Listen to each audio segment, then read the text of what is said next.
Chapter 9 IC 38.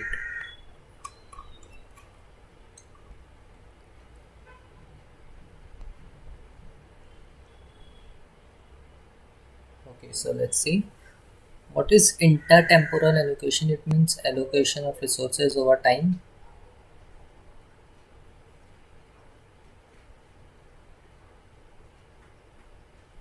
Limitation of traditional products, cash value component. The savings or cash value component of policies is not well defined in traditional products. Rate of return cannot be easily found out in traditional products.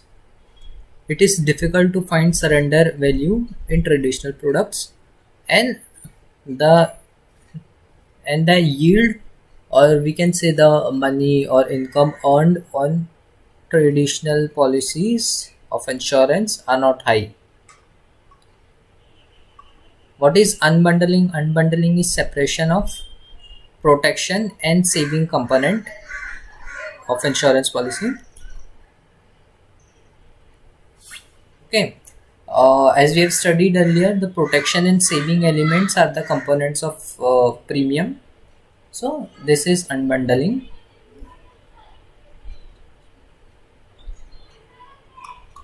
The what I'm telling you is the shift, that what are the changes which have occurred.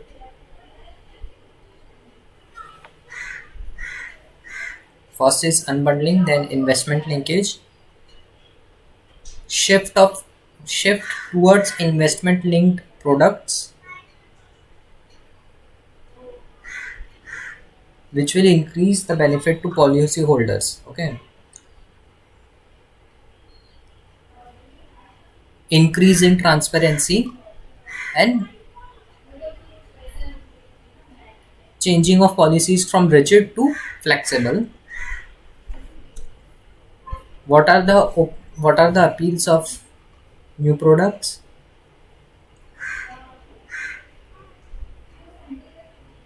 Income earned is much higher than secured fixed income instruments. The yield or income earned from investment in insurance policies is higher than traditional life insurance policies, as the investor can decide that where the premium is to be invested. It is more flexible, and it is easy now. Policy holders are allowed to withdraw money from their policies. These features were not available in traditional insurance policies, but they have now changed. Okay, so out of this also an MC question can come.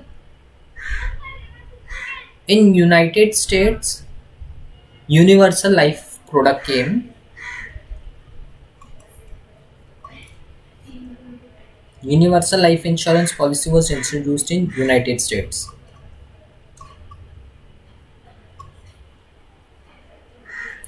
Non-traditional life insurance products are variable insurance plan and unit linked insurance plan. Whenever जब भी variable life insurance policy के बारे में बोलेंगे तो याद रखना ये है whole life policy.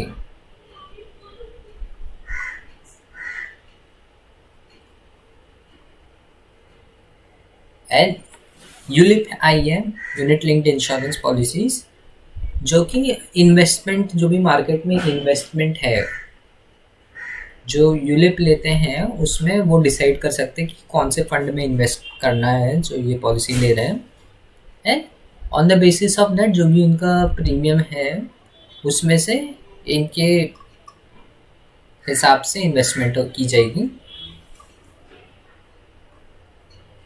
And premium को हम ऐसे ब्रेकअप कर सकते हैं: एक्सपेंसेस, मोर्टेलिटी एंड इन्वेस्टमेंट.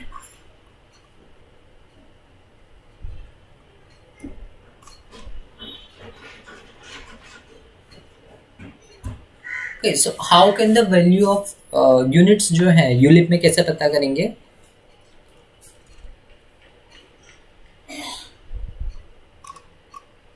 जो भी जस्ट वन सेकंड.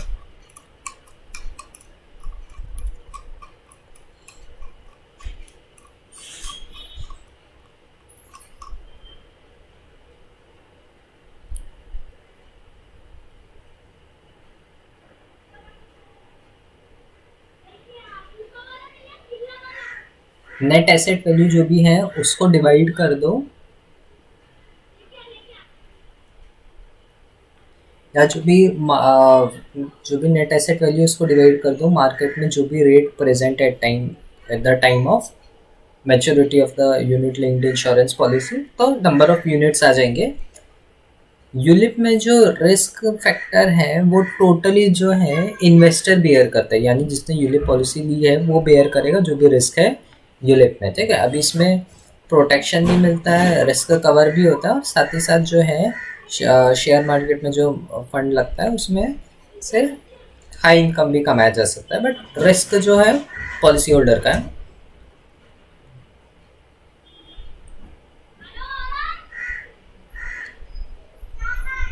अभी फंड कैसे कैसे टाइप के, एक है इक्विटी फंड, एक है debt fund, balance fund, money market fund.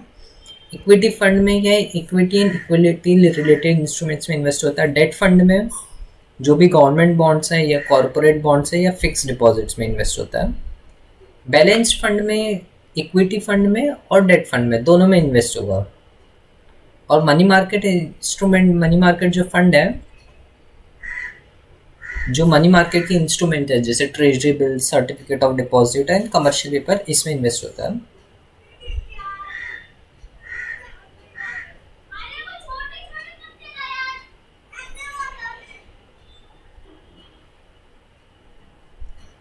देखिए इसका जो ब्रेकअप है प्राइस का वो कैसा है, एक तो टर्म कंपोनेंट है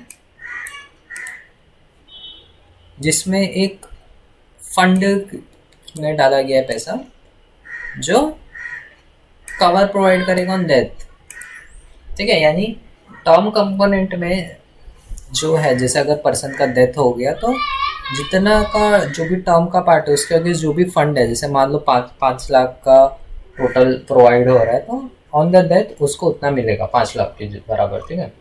एंड बाकी जो बैलेंस है वो इन्वेस्ट होता है जो कैपिटल मार्केट है उसमें, या फिर यानी जो स्टॉक मार्केट है, ठीक है। कैपिटल मार्केट में इन्वेस्ट होता है, जनरली स्टॉक मार्केट में डाला जाता है, ठीक है, जो इंश्योरेंस कंपनी डालती है, डिपेंडिंग ऑन वो इंडिविजुअल ने कैसा प्रेफरेंस दिया है।